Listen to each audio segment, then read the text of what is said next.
Estamos con Javier Blasco, director de ADECO Group Institute. Javier, muy buenos días. Hola, buenos días.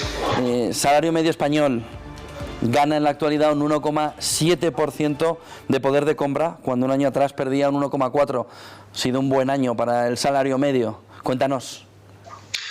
Bueno, esto se deduce la última entrega que hemos hecho del monitor ADECO de oportunidades y satisfacción, en el que medimos una serie de parámetros y entre ellos, junto con la seguridad laboral, oportunidades de empleo, conciliación y demás, analizamos la remuneración, tanto lo que es el salario medio, el dinero, como la capacidad o el poder adquisitivo, ¿no? Y efectivamente se confirman, digamos, dos variables. Una, que es verdad que está algo distorsionada porque la comparativa es con el año 2020, que es el salario promedio. Vemos los patos, sí. No, Javier, perdona. Ah, sí. Como decía, que el salario medio ha tenido un incremento de un 3%, como se apuntaba, que es en torno a los 1.700 euros, aunque, como decía, está un tanto hinchada por la comparación, porque en definitiva nos comparamos con el año 2020, segundo trimestre del año 2021 con 2020. Pero, sin embargo, sí que ha habido un incremento, como se comentaba también, lo que es el poder de compra. Es decir, cuando metemos la variable inflación, ahí sí que hay un cambio importante, con un incremento de 1,7, cuando hace un año perdíamos un 1,4. Se habla mucho del salario mínimo interprofesional, se habla mucho de cómo el salario medio también va creciendo durante este año. ¿Cómo se ve la salud a medio y largo plazo de esa evolución de los salarios, Javier? Bueno, ahora tenemos encima de la mesa la propuesta de incremento salarial, que la previsión es que a medida que se vaya recuperando el empleo vayamos ganando, entre comillas, en calidad, es decir, pues seguramente se irán incrementando con la recuperación, los contratos indefinidos, y al mismo tiempo debería haber un incremento salarial. Otra cosa es lo que se haga a través de una reforma legislativa, que ya sabemos que afecta a unos sectores muy concretos y que puede ser además cuestionable desde el punto de vista de la oportunidad, ¿no? Porque desde el punto de vista de la adecuación a las exigencias teóricamente de la Unión Europea o de la Carta Social Europea, hay un informe de la Comisión Europea de marzo de este año, en lo que se llama el Employment European Outlook, en el que deja claramente a España en muy buena posición. España es el cuarto país en cumplimiento de los países que ahora tienen SMI, porque en el resto de la Unión Europea hay países que no tienen salario mínimo interprofesional. Bueno, por la convergencia al 60% del salario promedio en cuanto al SMI, España es el cuarto país en cumplimiento, con lo cual el argumento de que desde Europa se nos reclama, uno, no es cierto; segundo, podemos cuestionarlo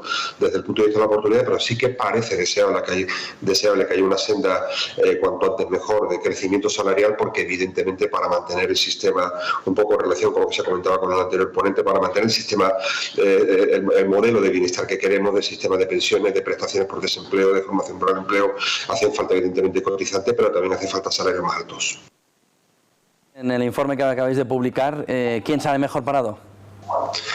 Bueno, desde el punto de vista de lo que es la satisfacción global, es la Comunidad de Madrid, que tiene prácticamente 7 puntos, seguida de Cataluña y de Valencia. Desde el punto de vista salarial, nominal, ordinario, también es Madrid, junto con el País Vasco y Navarra. Y luego, si hablamos efectivamente de lo que es el incremento desde el punto de vista del poder adquisitivo, han sido comunidades como Murcia y Galicia las que han tenido un mayor incremento. Si analizamos otras variables, como siniestralidad laboral, como prestaciones por desempleo, paro de larga duración, es verdad que tenemos un problema de paro de larga duración en nuestro país, y esto influye también en la valoración que hacemos en el monitor, porque hay que tener en cuenta que ya tenemos prácticamente 1 millón de personas que llevan más de 2 años en situación de desempleo, y comunidades como Castilla-La Mancha tienen casi el 30% de los parados que llevan más de 2 años en esta situación, y esto afecta también al propio cobro, al propio porcentaje de cobertura de prestaciones por desempleo, ¿no?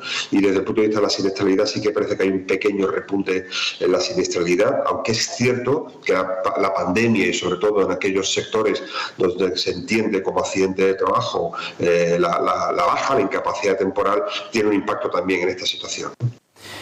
Comentabas antes la inflación. ¿Cómo está afectando la inflación a esos salarios y a ese poder de compra? Bueno, la inflación ha afectado positivamente porque vemos que hay un incremento efectivamente digamos, de lo que es el poder de compra del 1,7%. Es verdad que estamos comparando segundo trimestre con segundo trimestre y tenemos que esperar a ver qué ocurre, ¿no? con el tercero y con el cuarto, sobre todo con lo que está ocurriendo con el precio de la energía, que afecta a la familia y afecta también evidentemente al sector productivo, al mundo empresarial, y eso sí que parece que puede suponer nuevamente una pérdida, al menos transitoriamente, de poder de compra, salvo que esto se resuelva pronto. Se ve también una recuperación del número de parados, que vayan recuperando también el empleo y esa vuelta a tener un poder de compra mayor. Bueno, estamos en un momento que es el verano, la vuelta del verano, donde las cifras normalmente han sido buenas, pero sí es cierto que hay una ralentización en ese crecimiento, en las cifras, tanto en afiliación como en contratación, como en reducción del desempleo. A la incógnita, efectivamente, el mes de septiembre será nuevamente un buen mes comparado no solamente con el año anterior, que evidentemente las cifras no seguían siendo malas, sino incluso dentro de ese proceso de ralentización va a ser un buen mes. Ahora bien, ¿qué va a ocurrir a partir del mes de octubre? Es decir, en nuestro país evidentemente hay muchas incertidumbres, no solamente en nuestro país, sino en el propio entorno europeo, ¿no? Entonces nosotros, de hecho, esta semana hemos tenido un congreso mundial aquí en Madrid, precisamente del sector del mundo de los recursos humanos y del mundo de las agencias de trabajo temporal. Las perspectivas son buenas, pero es verdad que hay enormes incertidumbres. En España tenemos otras añadidas, evidentemente, en el corto, en el medio plazo, que tienen que ver con la inflación, que tienen que ver con el déficit, con la deuda, con qué va a pasar, si vamos a poder ser capaces de satisfacer, de agotar esos fondos de la Unión Europea, y luego tenemos las amenazas de las potenciales reformas laborales que puedan disuadir el empleo, ¿no? No solamente el SMI, estamos hablando del modelo de contratación, estamos hablando del modelo de subcontratación, qué va a pasar con el nuevo modelo de ERTES, qué va a pasar con la negociación colectiva. Muchas incógnitas, las previsiones son buenas, pero tenemos que hacer los deberes. Muchísimas gracias, Javier Blasco, director de Adecco Group Institute. Buen día y buen negocio, gracias. Y enhorabuena por ese informe.